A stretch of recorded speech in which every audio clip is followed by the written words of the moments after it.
Okay.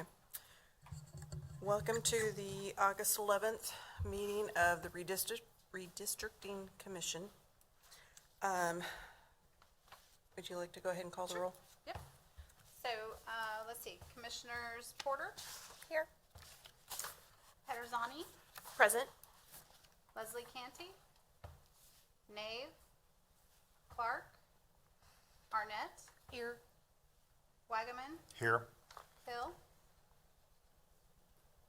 and Hopper. Here. So we have 5 present. Okay. Next on the agenda is the approval of the August 4th meeting minutes. Has everyone had a chance to read those? Madam Chair, I'd move we approve them. Okay. I would assume we need a second or, Yeah, we need a second. Second. okay. If everyone, all those that are fine with the minutes as written, say aye. Aye. Those opposed? Minutes pass. Okay, next on our agenda is the growth projections for the city of Topeka. Dan, would you like to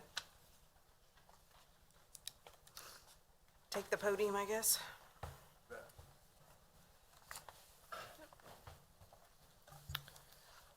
All right. Well, thanks everyone for letting me talk about this.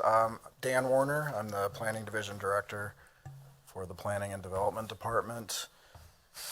We provided you 3 maps that show some information about possible future growth for the city and within certain council districts. This information that we are sharing with you is information that we've been tracking for quite some time in the department. There's 3 different maps there, and those maps include the subdivisions that have been approved within the last 5 years. So we've got 3 different quadrants of the city identified here. And really what they're showing, the red areas are what we call buildable lots. These are lots that are platted, so they were subdivided, and they're zoned appropriately since 1970, and they also have streets or a benefit district. So these are the lots that are most ready to develop. If you've got streets in place, you've got sewer and water and those sorts of things. So those are lots that are ready to be built upon. The planned, which are in blue, are lots that have been platted and zoned since 1970. So we don't yet have streets in place. We don't yet have benefit districts. But you can see we've got a number of lots, and these are primarily on the edge of the city. So really what these developments are showing here is that they represent some predictability of future population growth within those council districts. These are the areas of the city that have gone through the approval process and are either have streets or they are at least approved and subdivided and have at least gone that far. We also have a number of vacant lots throughout the city that are pre-1970. These are less predictable for future growth because they are scattered. They're not contained within a subdivision, and also there might be some issues with developing those lots for whatever reason. So it's harder to predict growth on vacant lots that are within the city like that. I think one thing we don't show on the maps is downtown. I think downtown is an identified growth area for the city. We had a market study, a housing market study, a market study that was approved, that was done a couple years ago, and it identified 900 units, a market for 900 new units downtown. So this would be beyond what's already existing downtown, 900 additional units downtown. So the areas that are shown on those 3 maps are identified growth areas, as is downtown, and downtown could be a real growth engine for Topeka. I think that's all I really have. If there's any questions. Anybody? Oh, Jessica, go ahead. Thank you. For the 900 units downtown, is there any type of like an ETA on that, or is that something just in the near future type of thing? It's identified within the next 10 years. So no real hopeful something big will happen sooner than later, but nothing other than what we've been having recently, which are these older buildings being converted to apartments. We've had a good number of those happen in the last few years. Thank you. Laura? Yes, so I had a couple questions specifically about District 2. I know of at least two, I guess, kind of proposed or planned subdivisions that are not identified in our district. There's like 2 or 3, I believe it's Meyer subdivisions off of Northwest Lyman and Vale. There's an entire kind of cul-de-sac that is paved with curbs and gutters and no houses. And then there's also the property on the north side of Highway 24 that's being developed, and we have been told that there are streets and sewers and things like that being planned, but we do not know, of course, if that is going to be commercial or residential. Our understanding is residential, but again, that's also not listed on here, so I'm just kind of curious as to why those things might not be on this map. Sure. So the last example, the one that's north on Topeka Boulevard, I forget the cross street. You can kind of see it on this northwest map, right in the corner here. That is on there. We don't have a north. There wasn't quite enough to show to do a whole nother map, but we do have that development. It's a duplex development right on the very corner of that map, the northwest map. Actually, I'm sorry. This is actually off of Highway 24 and what would be Furman Road. So that is a lot further I gotcha. west than what's identified. So I'm not there. sure what that is. Okay. So the Myers, the first couple that you mentioned are likely older than 1970. Okay. Is why they would not show up on this map, but we can confirm that. Okay, thank you. I would appreciate that. You bet. Vicki? I'll just go in order. Thank you. If I'm reading the map correctly, is there anything identified in District 6? Not likely. So District 6 is,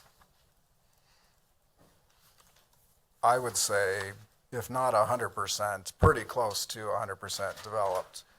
So there really isn't anything new being proposed because I'm not sure there's anywhere to do it.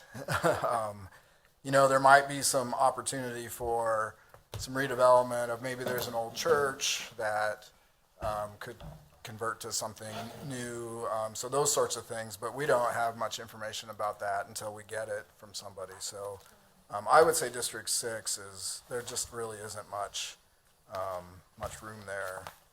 And certainly, no new plats recently of any large degree.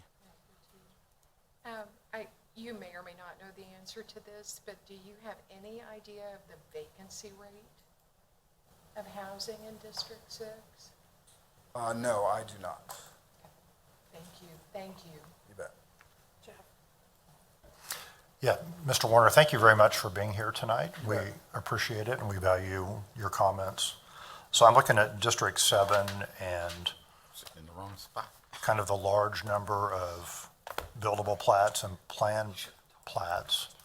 So do you have any idea, do you think, looking in your crystal ball, do you think these will be developed in the next few years or within the next 10 years? I would say within the next 10 years.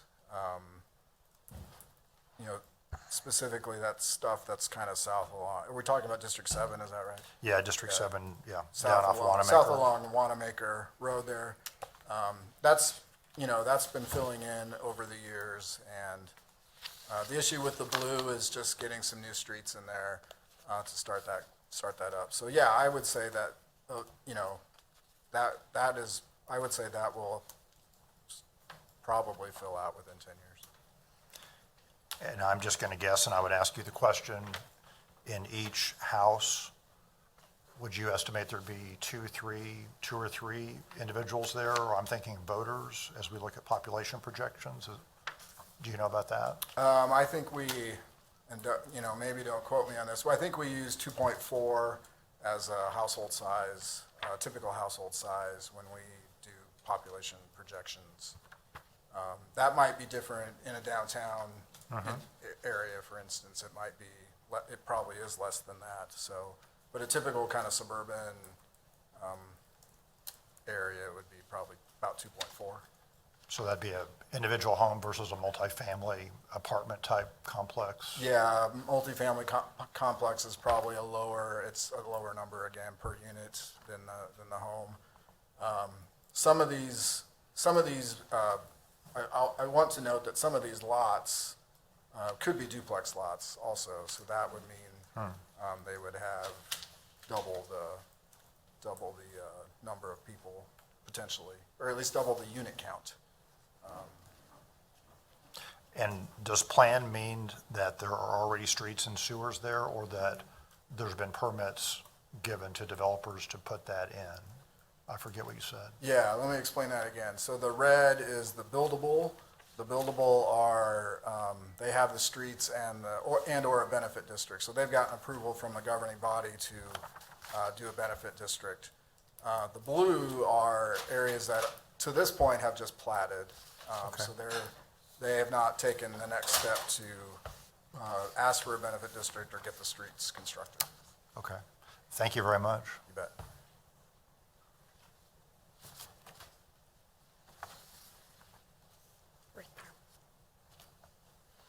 Okay, does anyone else have any other questions for Dan at this time? Seeing none, thank you. Thanks. Okay. Next on our agenda is Tom Vogue on the proposed district maps. Tom, would you like to go ahead and discuss the maps as we have them so far? Yeah, so we have 3 potential scenarios right now.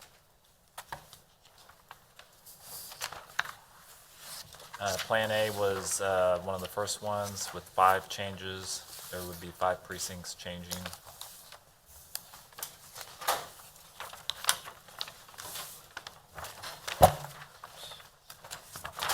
Plan B was the second scenario, and there's about 8 precincts changing.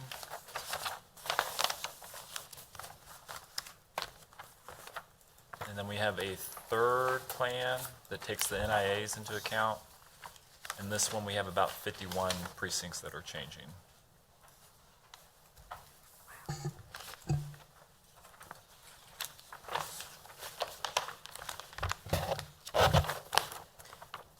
Can I back up and ask about these? Yes, That was to get a bigger map so we could understand where they were falling? yes, that's correct. Okay.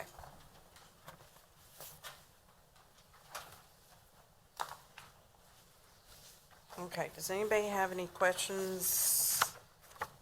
Go ahead, John. We're going back to the maps. Okay, so now we have Plan A, Plan B, and Plan C.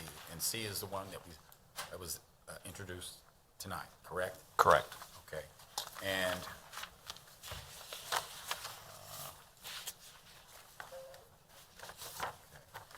that's all I need to know. Thank you. Okay. Jessica, go ahead. I would like to open up some discussion for the NIA map, Plan C. It's a little, I have like shock value, I think, happening, because it's like a lot of changes. So I would just like to hear in your perspective why you think that making these types of changes to, like, specifically would be preferable. Sure. Since you proposed it, why don't you go ahead and Sure, thank you. explain. First of all, I want to thank Tom for putting this through the software to do the crosshatch and topping out the precincts that would change under this proposal. And I also want to thank city staff for whoever did the historical perspective and got us all of the 2012 maps that were introduced. Because it was fairly clear to me from those historic maps, being in one of the precincts that has moved back and forth over the past 20 years, that's been what the redistricting process has consisted of. And I really didn't want the commission or the public to miss the opportunity to discuss broader changes that potentially enhance the voice of those underserved areas in Topeka. And so this map takes the NIA boundaries as the basis for redrawing this council district lines, boundaries. In doing that, and it's compliance, and it is compliant with the ordinance, the rest of the ordinance. And in doing that, it enhances the representation of NIAs as kind of a proxy for communities of interest discussion in the broader sense, from 5 city council districts to 6 city council districts. So.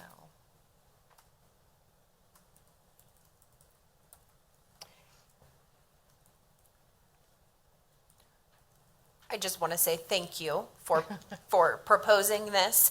And I definitely look forward to hearing from the NIAs as well as the CAC, the Citizen Advisory Council, which is a board made up of delegates from each NIA, during the public hearing.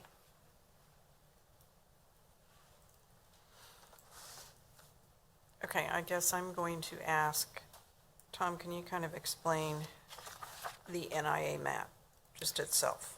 Yes, so on the NIA map,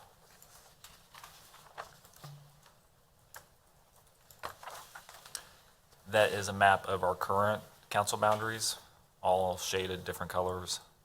And then the dark gray see-through is the NIA boundaries. Okay. I don't remember, how many NIAs do we have in town? I'd have to double check. I'm sorry, I didn't hear your question. How many NIAs? Do you know? I thought there were 15. I think there's 21. There's 21, okay. Thank you.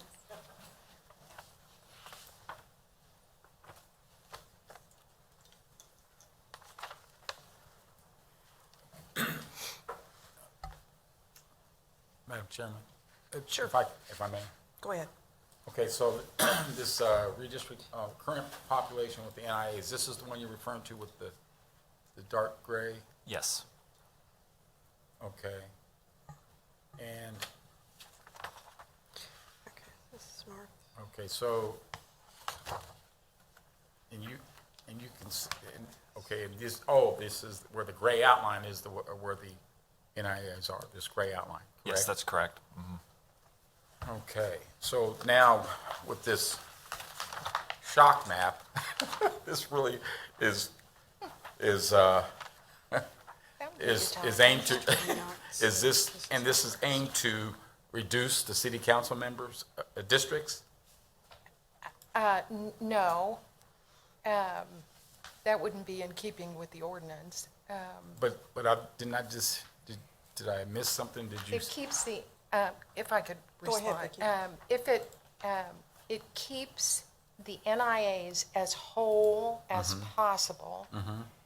And it has the effect of redrawing council district lines. And that would include, currently the NIAs encompass 5 city council districts. Right. This would increase it to 6 city council districts. Okay. Okay, all right. For example, I'm Thank you. looking at High Crest, and right now it looks like it is in 3 districts. It looks like it's in 6 and 5. I can't tell And 3? I don't think Highcrest is in 6 currently. Well, that's why I'm looking at the edge where it gets in the pink. So that's why I'm trying to understand how they're falling right now. I'm just looking at different ones that I do know. Let's see. I think the one that you see in District 6, oh, that's the new map, so never mind.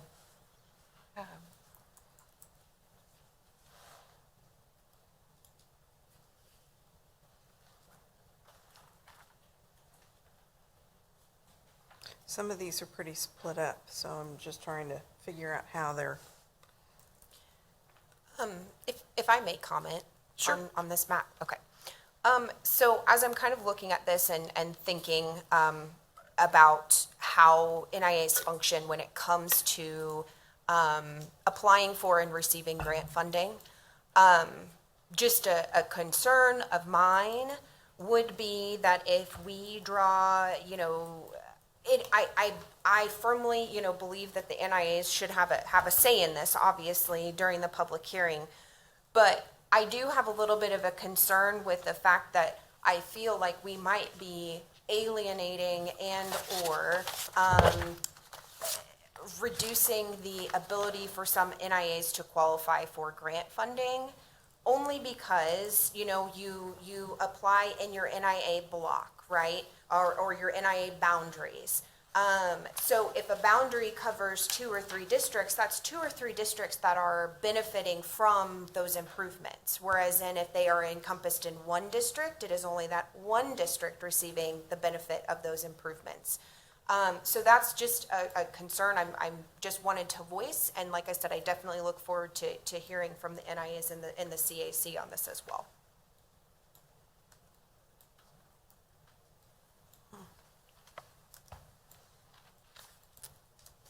does anybody else have any other questions on either the NIA map or the Plan C base? Chairwoman, map? I just want to make sure I'm understanding one thing correctly. So when you say we go from the 5 to 6, because there's some districts that don't have NIAs in them, right? And so what you mean by that is if we do this, there will be more districts with an NIA present. That's right. That's Okay. absolutely right. Yes, Okay. thank you for restating it that way. Specifically District 6. Madam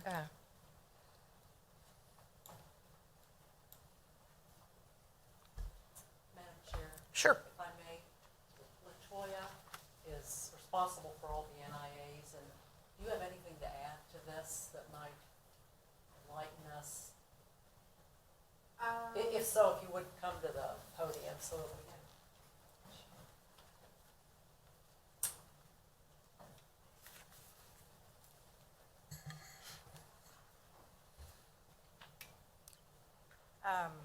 So to echo some of Laura's sentiments, I think the concern that I would have is that we would want to make sure that we capture the voice of the neighborhood improvement associations, especially because, as Laura pointed out, this will impact their population, their ability to receive certain funding that our division actually provides at this point.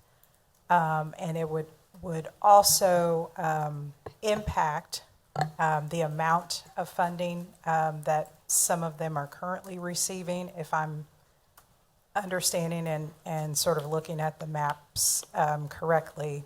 So I definitely would be concerned that any changes would be made without having their voice at the table.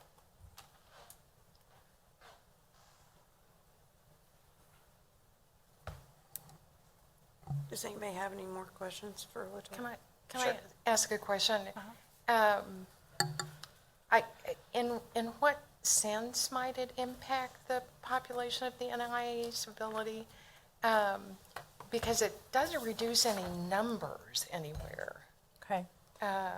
So, So, I guess in the sense that if we're changing the boundaries of the NIAs, No. it, no. Okay. We are not changing the boundaries of the NIA. We would be proposing to change multiple boundaries of city council districts. okay, Basically, instead of having a NIA that has 2 city council people representing them, they'd have 1. okay, okay. That's the goal of this one. Don't know if that's what the approach we're gonna take or not, but that's what I Yes, see as the that's approach. right. Okay. That's right. Okay, And I think that, to keep the NIAs whole was really one of the guiding principles of drawing this map. That's not completely doable, and complying with the redistricting ordinance. okay. So, And I think you mentioned, and maybe I'm kind of new to this information, I'll be honest with you. So you mentioned that it would actually increase the number of NIAs, if I heard that correctly? no, it would increase the number of city council districts that have an NIA. Okay, One example would be the smallest NIA would be incorporated in District 6, the Valley, Valley Park, yes. okay. But that NIA's boundaries do not change. No, the boundaries of the NIA, I mean, that's not within our purview to change, to even recommend changing NIA boundaries, so, yeah. I just wanted to make sure that No. that I was clear on that, and I definitely think that that's something we want to make sure that the NIAs are clear on and Sure, understand. absolutely, absolutely. And I also want to say that, we had asked for information about NIAs and an overlay of NIAs. And to me, that was a method of enhancing the voices that come to this redistricting discussion.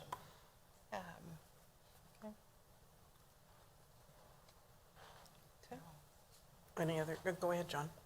Okay, and in a lot of these areas, they do have neighborhood improvement associations, correct? Yes. And so, do all of the districts have that, or just a few? 5 districts have right now an NIA or 1 or more in their district. Right, but I'm talking about improvement associations, neighborhood improvement, NAs. NAs. Those I don't know. So, Is that something, does someone know that? Do we have that? Neighborhood improvement associations, because I know they're, so they're 2 different Right. distinct things. Right. And so I can't speak to the boundaries of the NAs, because the city primarily works with the NIAs. right, But I would imagine that, yes, that it could certainly have an impact on those neighborhoods, and I'd have to look specifically to see where those are located. and then neighborhood improvement associations have a different criteria for, That's correct. right?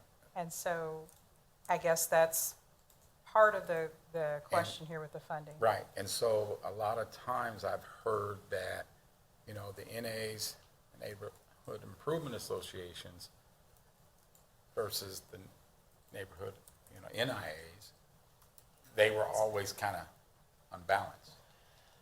Okay, and the goal from the neighborhood improvement associations was to, that's for a fair word to say, bring it to a balance to where they all get improved, they all get uplifted, okay?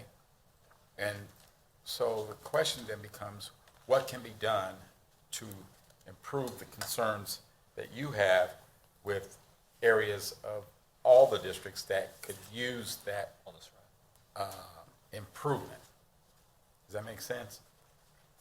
What I'm saying is that, okay, what can we do, or what can the city do to say, okay, the concerns of certain areas in southwest Topeka, you know, or central Topeka, as you say, in District 6. And in District 6, they may have some neighborhood improvement associations. So how can we address those areas that are those concerns? Because that's kind of where you're wanting to really get to, is to improve all of the areas that need that improvement, no matter where they are. Right? Because that's what ultimately we want to do, is every area has certain areas that need to be improved. So how can we create that balance? It can be done, but smarter minds than mine can get together and we can figure that out. Because that's the ultimate goal. I would, if I may. Go ahead. I definitely hear and definitely understand, and I think that that is exactly why the comments for the public hearing are going to be so Right. important. Absolutely. Right. I originally brought up the NIAs because it is a criteria of an NIA who receives funding and support from the city to be a low to moderate income area. Those are areas that are already underserved in various different ways, from infrastructure, to, even just housing stock, right? So for my purposes, I wanted to make sure that, again, at least those NIAs were brought to the table because those are our most at-risk areas. And while I'm not saying, the other areas don't matter, it's just very, very different when you're working with an NIA in that LMI neighborhood. So, like I said, I definitely think that the public comments are going to be very, very key in the direction that we take. Jessica? Thank you. This kind of piggybacks off of what Laura just said, because I'm trying to understand the grants part of it, and I think you kind of just answered it. So if the specific NIA gets funding based on the fact that it's low income, so would then a concern be that because you move that NIA into a different district, that now it belongs to a district that doesn't have the low income? As long as we're maintaining the boundaries of the neighborhood, because that's basically what the basis of the low to moderate income, it's based on the neighborhood, not based on the district that it's in. And so that was my concern, and I believe that Vicki answered that by saying that you're not changing the boundaries of the neighborhoods, you're just looking at changing the boundaries of the district. So, yes, to answer your question, it wouldn't have an impact on low to moderate income. Yeah, I'm very interested in the grant, because I don't want to be messing with anything at all, obviously, that would interfere with money, and I don't understand that part of it at all. Yes. So hopefully we can get some input on that for sure from somebody who knows about that. Yeah, I would say as long as you're not changing the boundaries of the neighborhood, then that shouldn't impact the funding that we receive from HUD for community development block grants. Awesome. Thank you. Okay, Jeff, go ahead. Yes, could you tell me which city council districts do not have an NIA? And could you give me just Currently? currently, and then could you just tell me generally what the mission of NIAs are, and tell me an example of a project that they do? 7, 8, and 9 do not. Okay, Right. Who's the other? I would say it's actually on this current population with NIA map. I mean, you can kind of see where the outlines of the One, current 2, NIAs 3, are. 4, So really, 5, from what I see, it's 6. 7, 8, and 9. okay.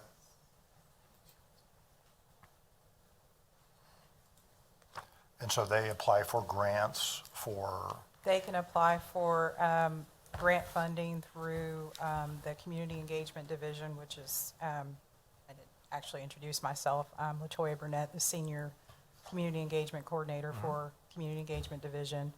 And neighborhood improvement associations are provided a small amount of annual funding for their current operations, as well as they are able to apply for, the new program is called the Topeka Dreams program, to apply for other grant funding to assist in all sorts of things from infrastructure improvement to park or other local public improvements, as well as community engagement projects and events.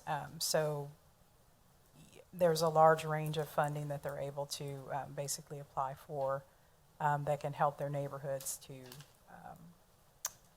be improved. Quality of life issues, that sort of thing? Yes. And what does your office do? Do they oversee that? Do you So- help them do grant applications? So our office actually, I am the administrator for that program, the Topeka Dreams program, and the NIA support funding. And so our office, basically, we provide a support to the neighborhood improvement associations as well as the Citizen Advisory Council that, as Laura mentioned earlier, sort of has members from all of the 21 neighborhood improvement associations. Okay, thank you. Welcome. I'm trying to figure out how to phrase this. When I was on the planning commission, we'd have like a 2-year block grant where they'd come in and do infrastructure programs. They'd have like 1.4 million to spend over 2 years. Do they still do it that way? So we have, actually, it's 1.4 million annually for programs, for infrastructure, and it's basically set up in a twofold way now, where we have one neighborhood that's selected every 2 years that receives 1.4 million, and then we have another level to that, which is our Dreams 2 program, where multiple neighborhoods basically receive funding up to that 1.4 million.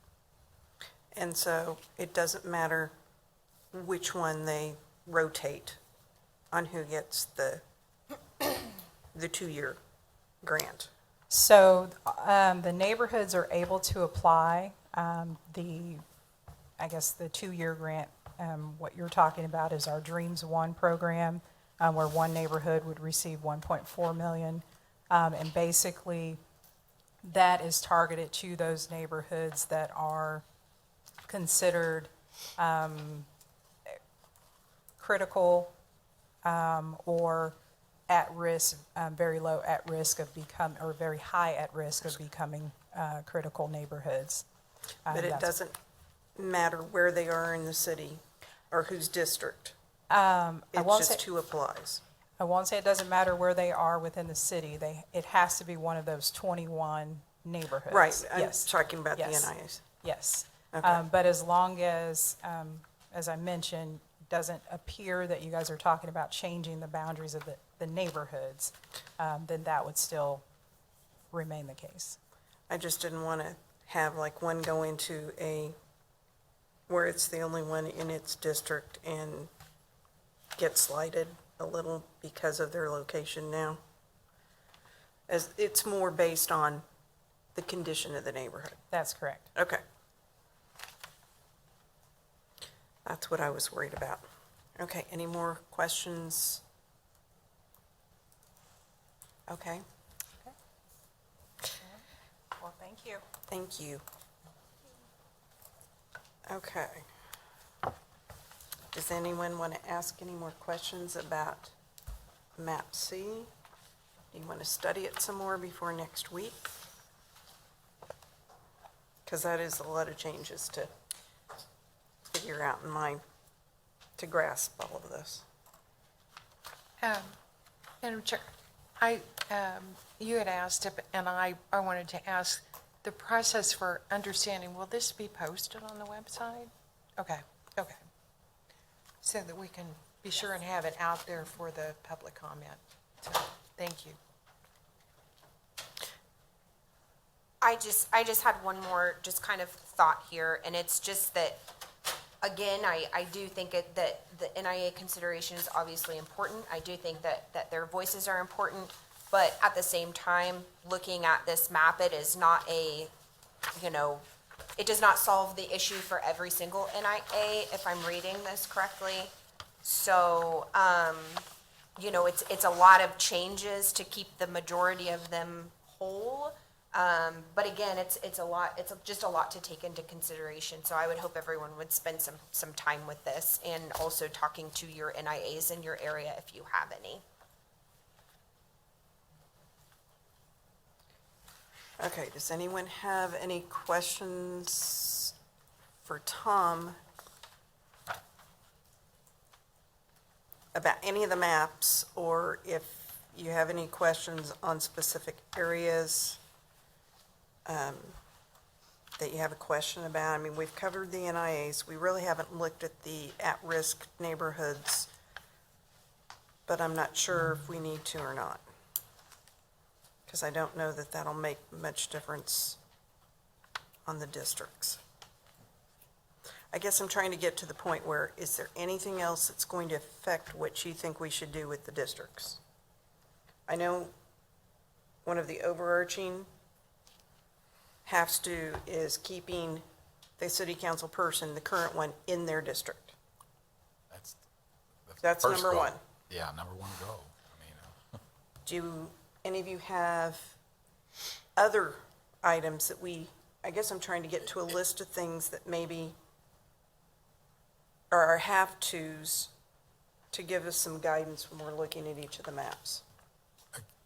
again, I do want to, and this is my comment, is, you know, when we make the final decision, is we don't want to see what we've seen in the past of, and I call gerrymandering, and we've seen that statewide, and we've seen how it affected people, low and moderate income, and changed the dynamics in city of Lawrence and Kansas City, Kansas, Wyandotte County. And we've seen this happen in 2012, okay? You know, and I was happened to look at my map from 2012 and then what we see today. So I really, again, want to emphasize that, you know, let's proceed with caution on how we do this, because at the end of the day, there's so many people going to be confused, that are still confused, even through, that I know, because I've talked with them in the district when, in past, in voting. Well, where do I belong? Because I don't know, you know? That question comes up all the time, okay? So to balance out, to make it balance, I mean, we've dealt with this for 10 years the way it is, and we've seen, you know, the kind of design that they have, that it's been in place. So let's not make our citizens more and more confused. I just don't want to do that, and I'll just make that comment. So, Mary, I have a question for you.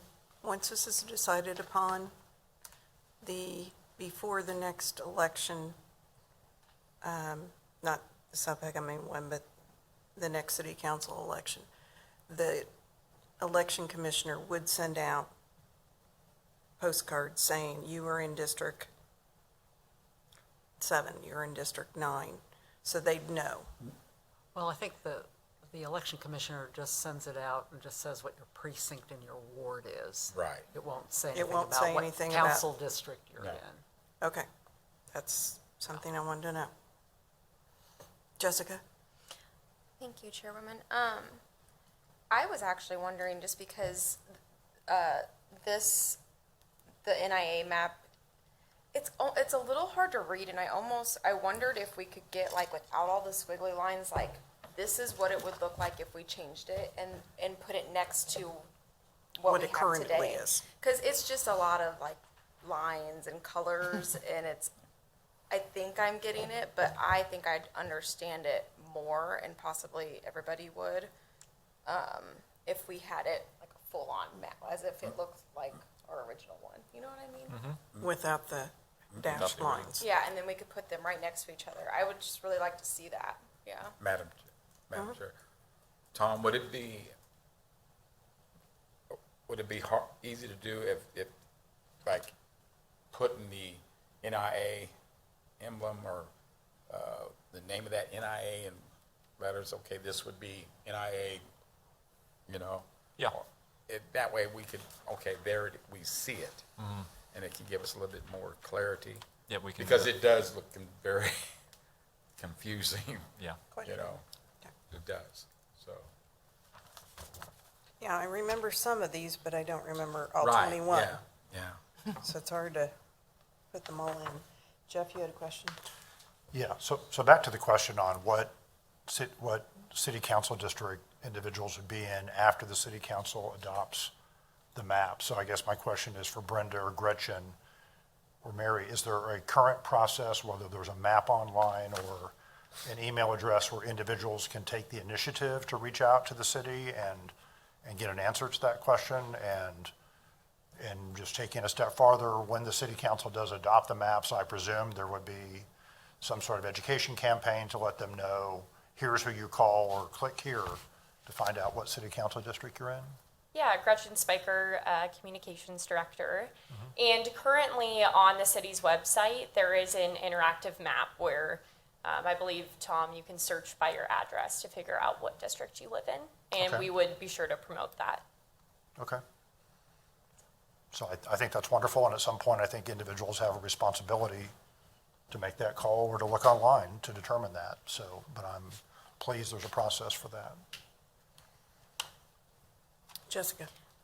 I could be wrong on this, but I also believe on the Secretary of State's website, when you go to look at your voter registration, I'm pretty sure it tells you also your city council district and who your representative is. I'm pretty sure, because I know it does it for state. So, and I'm pretty sure it does it for city council. Okay. But, so there would be that as well. Okay, well, it sounds like the city has a good process, and it's just a matter of promoting that. So just one more question. So looking at the maps, I mean, I represent District 7, and clearly it's going to have to lose some population. But when I think about the city of Topeka, and I'm respectful to all the neighborhoods, I think about symbolically kind of the identity of the city in a way is also downtown. And I think there was discussion last week about some of the different maps. You either had one city council person representing downtown, or perhaps I think there was a map where there was two. So over the weekend, I asked some folks, what do you think about that? And so I had some folks kind of give me the theory that perhaps it's not a bad thing to have downtown represented by two city council people, because you've got two city council people advocating for downtown. We've seen such positive momentum from downtown in the last 10 years. Certainly want to see that continue. So I'm hoping that the downtown community appears next week at the public hearings, and I hope we hear from the chamber or the multiple downtown entities on that. And those of you who represent districts near that, I'm very curious to hear your thoughts on, should downtown be represented by one city council person or two? I was gonna say, I would be happy to give you some feedback that I've received so far. Yeah. So I believe here in Plan B, that's the plan you're referring to, where part of downtown would be put into District 2, and then the other part would stay in District 1. I've had a lot of people reach out concerned about that, because, again, when we look at community health as a whole, if we move that portion of downtown into District 2, District 2 would have the most neighborhoods in the worst health of the entire city. I know that NIA funding is, by NIA, there's lots of different ones, but when we also look at communities as a whole, I think that that's an important factor to consider, that we are not overloading every single, district with, either the extreme, disparities when it comes to income, the extreme disparities when it comes to infrastructure, et cetera, et cetera. I mean, I live in a district where 80% of our neighborhoods don't have stormwater. We have open ditches, which is causing a huge issue. So when I look at where, there's all these needs, to put even more needs into our district is a very scary thought. But at the same time, That's feedback that I've had, that's feedback that I've received from other individuals, and again, I'm hoping that they show up and, you know, talk at this public hearing. But that is a concern, and I also have a concern when we talk about downtown entities, because this is about our voters and not our businesses. I would be remiss if I did not say it would be a concern of mine to worry about, you know, how do I politely say this? I want the residents' priorities to take, the residents' opinions and views to take priority over the businesses. Because again, this is about voters and this is about, you know, their representation on council, not necessarily about the businesses. So I just want to be upfront about that too. And I guess when I said entities, I also mean the voters, because as we just heard from this gentleman, I mean, there's more development going downtown, and it continues to grow, and I think that's a wonderful thing. So I guess I'd like to hear from the downtown voters as well. So I just bring that up because I would like to hear more about that. Thank you. Go ahead, John. Madam Chair, and on the piggyback off that, I've always been a strong advocate for a strong and vibrant downtown, okay? Because as we know, the fork in the road, we sit in the fork in the road when it comes to the I-70 going to the Rockies and going to the Texas Panhandle, and we want people to stop, play, and visit, live here, and say, hey, look, this, you know, we want to have a strong, and that's what the downtown's been fighting for, and it's starting to make those changes. So a strong downtown, your strength, your core is your strongest area, and I've always been opposed to the donut effect, and we've been down that road. We can see a prime example of that, West Ridge Mall. Yeah. And, you know, the effects of that. Now, it's a ghost building. So we want to get that back to our riverfront development, our no-tow district, you know, connection, and we don't want to lose that momentum. And we want to make sure, we want people to come and live downtown.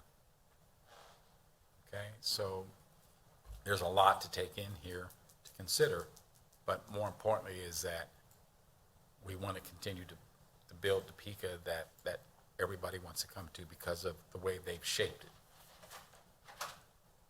Thank you. Okay, Laura, I will take a little bit of a different tact from you.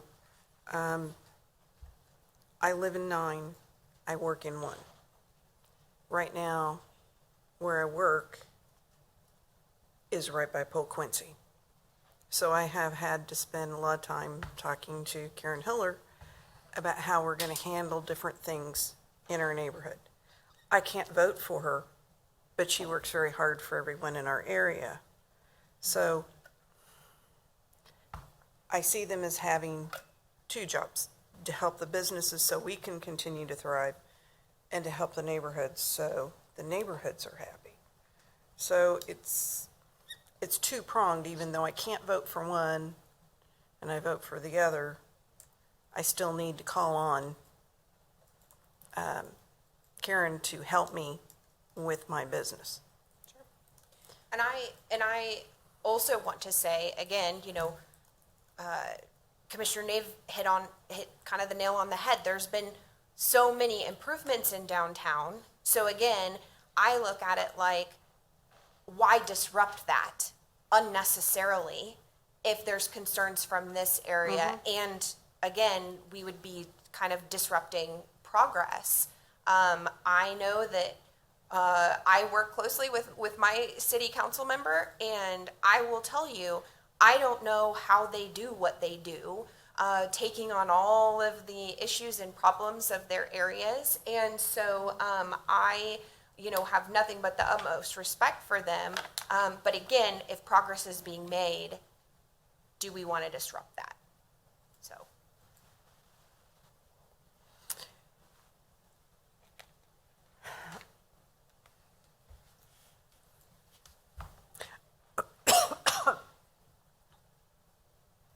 I guess I'll throw this one out there. Does it matter to anyone the size of the district versus the number of people in it? I'm talking about the physical, how many square miles in a district. Because I know District 1, excuse me, has a lot of North Topeka that doesn't have as much population, whereas District 6 is a lot more compact. Is that going to make any influence on how you feel about how we change any of them?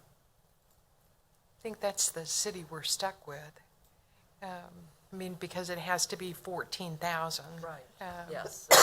Yeah. It's based on population, not really Yeah. the size of the geographical size of the district. That's Well- irrelevant. I'm just kind of looking at this one. If you look at District 1, I can't tell, but On the current map? on the current one versus Plan C, it looks like it actually grows. May not, but I don't know if that has any influence on anybody. I'm just trying to come up with, So it grows because there's a river and a highway and, well, it looks like it, and the business, you know, that's why I thought the discussion about growth was pretty informative tonight, because there's no room for growth in District 6. And that's because it's really very strictly residential. And that's not the case in 1 and I'm just trying to get a grasp for how people are thinking about the maps. Is there any other criteria we want to look at to consider for, and even a Plan D? At the moment, I mean, we can come up with a deed later, but is there anything we need to research before we do the first public hearing? Jessica? I did have a couple of map changes, but I didn't really know how to submit them, so I was going to give them to Tom. They're not huge things, so I will say that I was still going to give that to him Okay. just to have to look at. My overall outlook on this is really based on the communities themselves. So, like I said, I don't like splitting up neighborhoods like downtown. I don't like the thought of downtown or Oakland, like I had said before, having two different representatives, because are they communicating well together? Do they have the same outlooks and passions for their area? Does that mean that one area, is actually getting less representation because one area has two and it's high traffic? Like if we move downtown to have two different city council people, does that mean that one council member now has a whole lot more of a load when they already have a load of things to think about for their own? So I definitely think of keeping communities together. That's kind of my overall look at stuff. Well, downtown definitely has a different set of problems versus North Topeka and Oakland. So I don't know if it makes sense to keep them together in that respect, because they have similar problems for that area, so it's easier to concentrate on those problems instead of adding a whole new set. And that might be a priority in how we look at the maps too. And I will just piggyback off of that. I think that what she said about keeping neighborhoods together is exactly why, before we had this NIA map, my original thought was definitely Plan A. It's a lot more simple. It unifies in District 2. It would unify the Seward Avenue, Oakland community, and it would keep, again, downtown intact. But again, I just keep going back to public comment, because I think it's important to have everyone's opinion who's willing to come and share, so. John? I just want to reach out to the community that are watching. Please contact me by email or phone call, because I want to hear from everyone as well. Madam Chair, I kind of have a process question. Just thinking ahead, since we have no meetings scheduled right now, past the public hearing, I mean, I wonder what everybody's thinking is about, do we have a work session to mark up maps after the public hearing? Entertain motions to adopt a map? What would be the process? Mary? I anticipated that after the public hearing, you all would probably want another meeting to actually consider the public comment, maybe make any changes, and then possibly make a formal motion to adopt one of the maps. And then that would be it. That's what I'm thinking. And so in that session, we could, I'm wondering if we can put like a screen share on one of the monitors and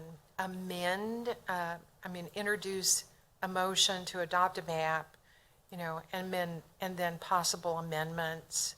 How would that work in a Like public venue? I move to adopt Plan A as initially presented, and then someone would move to amend it by moving precinct or Ward X, Precinct X to District 2.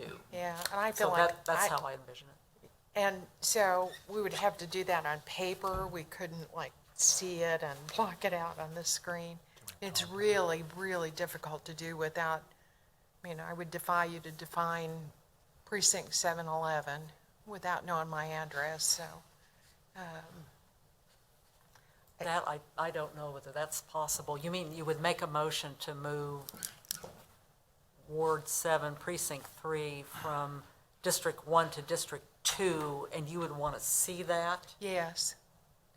Yeah, and see what it does in terms of population, I guess. Well, you've got the population numbers.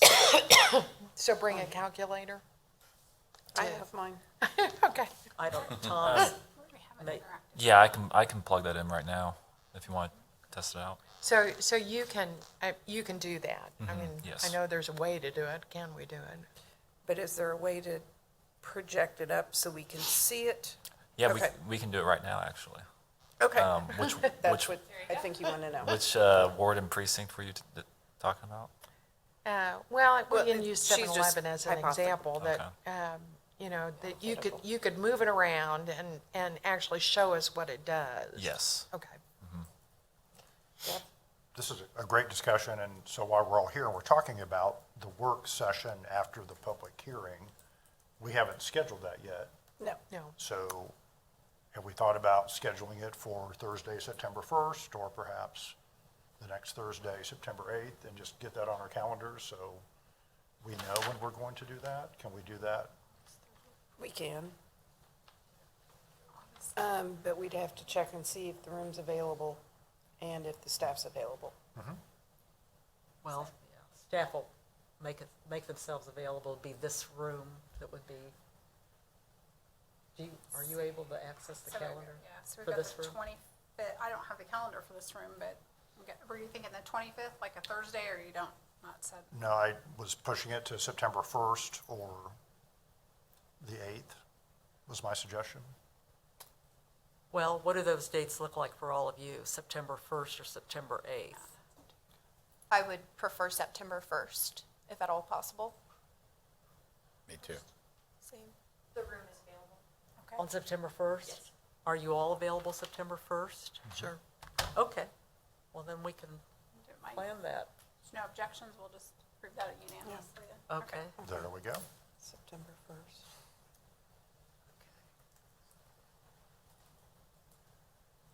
Same time? Yes. Okay.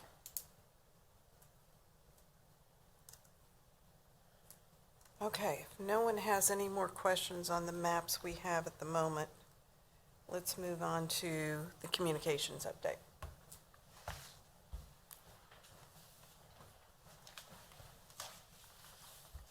So hello again.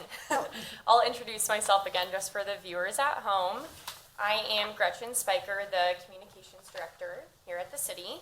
I want to thank you commissioners for the opportunity to just share how city communications has helped promote both the public input that's coming up next Thursday, as well as the redistricting process as a whole. So on Friday, August 5th, Communications issued a press release that went out to internal staff, community partners, members of the media, and other contacts. You all did receive that. And then that prompted articles from KSNT, the Capital Journal, and WIBW. And we shared that information. I'm sorry, I'm out of breath a little bit here, if you'll give me a moment. We shared that information on the city's various social media platforms to include Facebook, Twitter, and Nextdoor. The release was also posted to the city's website and included in our weekly report, which is basically our e-newsletter. At this point, we have not received any requests for media interviews. In addition to live streaming the August 4th meeting, the recording of that meeting is available on the city's YouTube page. We also have replayed that recording on Channel 4, which is the city's government access channel. And that same process that I just outlined for Channel 4 will occur for tonight's meeting and then future meetings as well. So with that, I would stand for any questions that you may have. Is it possible for someone, the mayor, or I'm not sure who, to bring it up at next week's city council meeting, that is happening, the public hearing is happening, and make sure it's just another time that the public could hear about it and be reminded to come or to get on Zoom?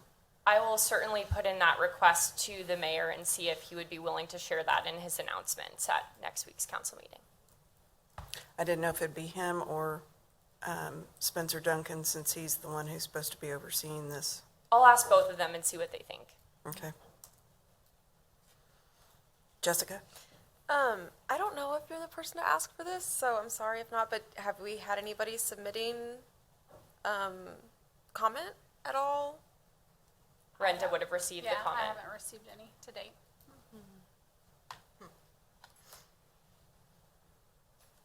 Jeff? So thank you so much for what you did on Friday. I know I asked for that, so I Welcome. really appreciate it. You jumped on it.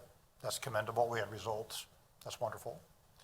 Could we also do a media advisory Tuesday or Wednesday, just to remind the media? The public is invited on Thursday, just that final touch to do that.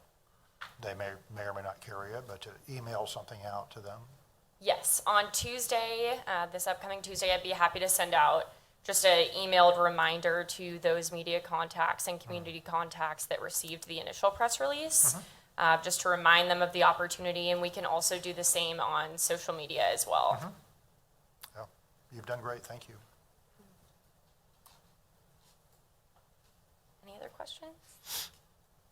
I guess I'm curious, who would be letting the NIAs know about the meeting? So Monique Laude is our Director of Community Engagement, and then you all met LaToya earlier. And what I could ask of both of them is to send an email blast to the NIA contacts that they have, and I'm sure they'd be happy to share it with them via email. That'd be great. Yeah, I'll do that as well. Okay. Any other questions? Go ahead. I will say too, I actually reached out to all the NIAs in my district via Facebook or email if they didn't have a Facebook page. So if that's another way, maybe we can also do that too. There is an NIA list on the City of Topeka website with the contact information and leadership for each NIA, so you can easily kind of look and see which ones are in your district, and then you have direct contact information for them. Okay. Okay, Thank you. next item. The public input process. And I asked for this so we'd know how people could get their opinion in and how it would be handled here. So I know one thing we talked about, if somebody comes and they're here and they want to speak, we were going to go basically on the city council time limits on how they handle it. I think it's 4 minutes. I distributed to you proposed public input process for you all to review and either approve or make changes to that.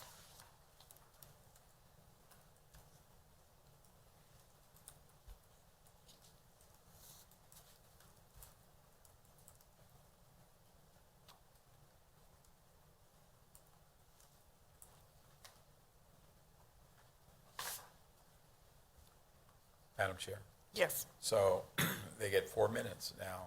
If they are not finished in that 4 minutes, we'll have to make a motion.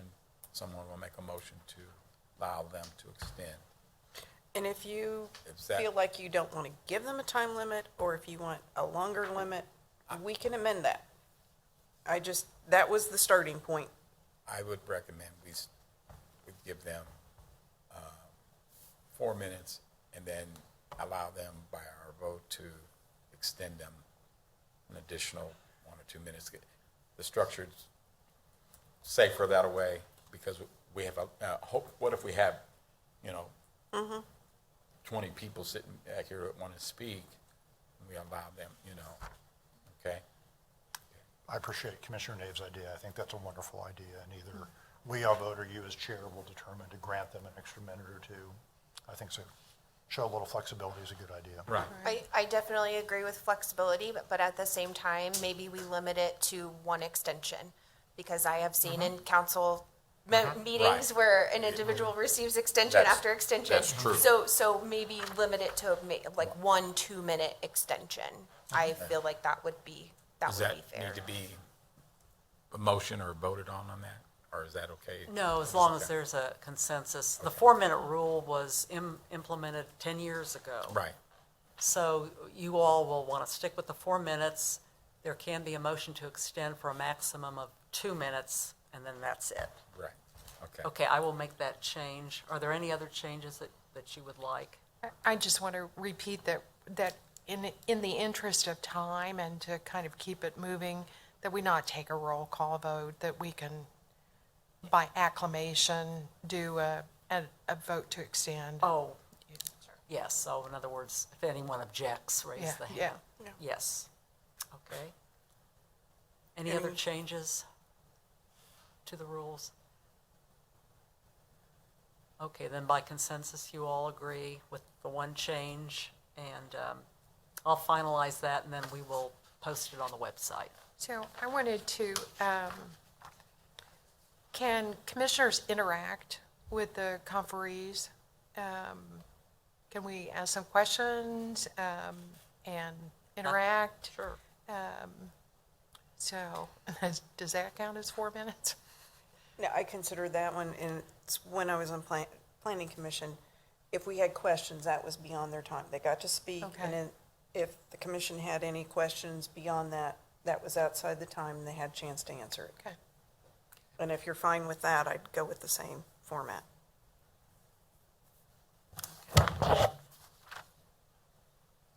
Okay, then we'll go with this proposal.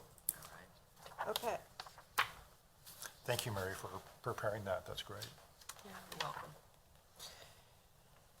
Okay, is there anything else any of you have a question on, or anything you want staff to look into for next week?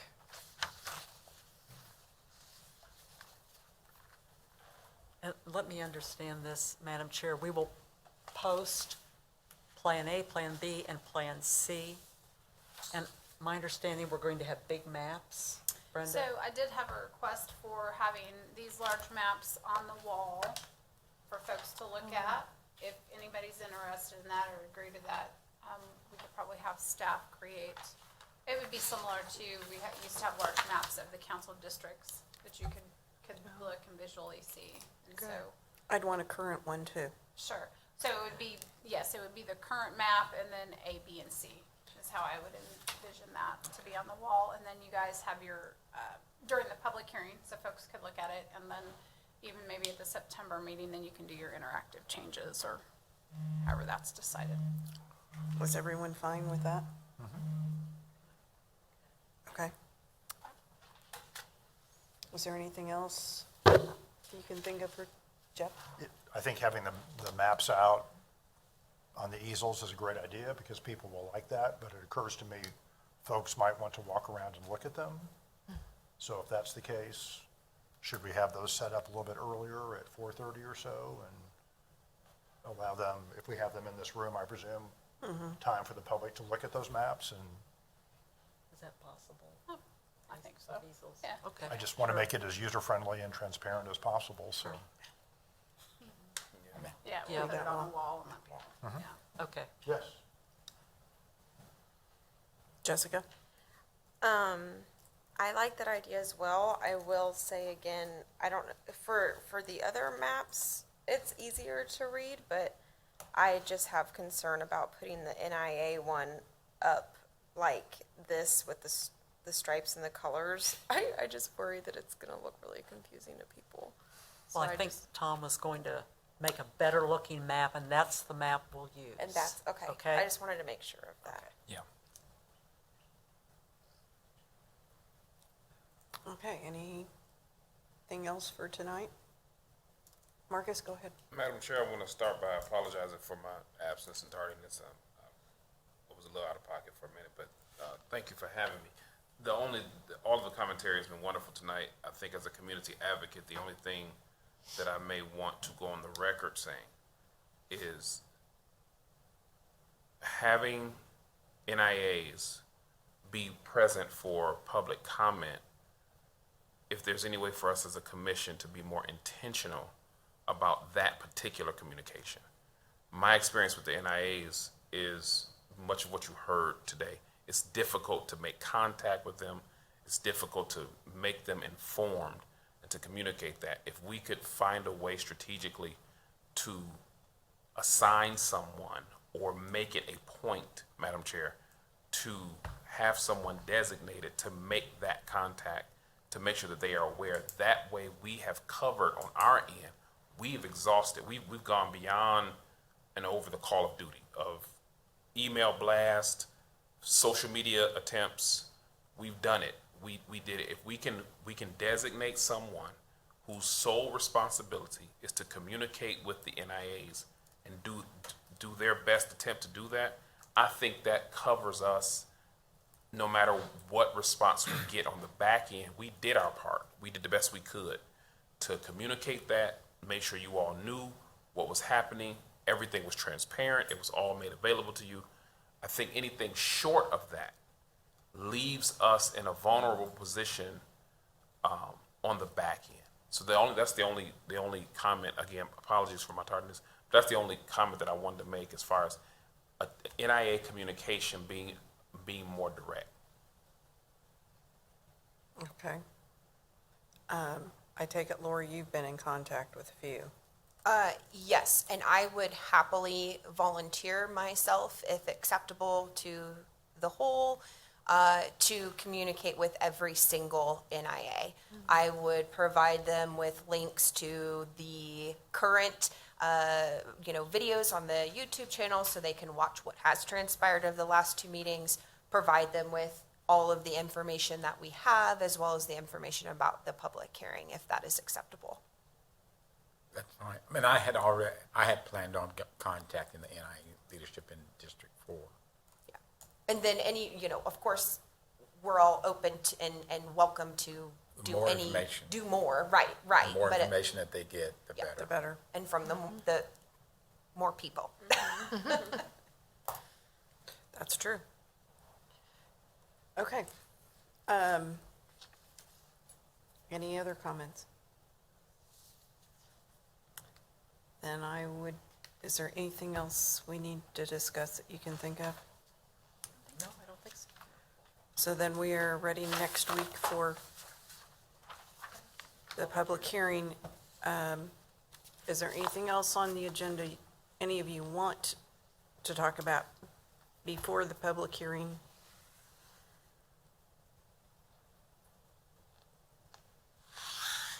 Would anyone be doing like an explanation of the maps before we start? Just a general description for those that are here? I suppose, Tom, would you be willing to Yeah. do that? Just, Yep. Okay, that might help. Okay, seeing as we've exhausted ourselves for tonight, anyone care to make a motion? I do. Second? I have a motion to adjourn. Everyone who's in favor, say aye. Aye. Those opposed? We're finished for the night. Thank you. 'Cause I little,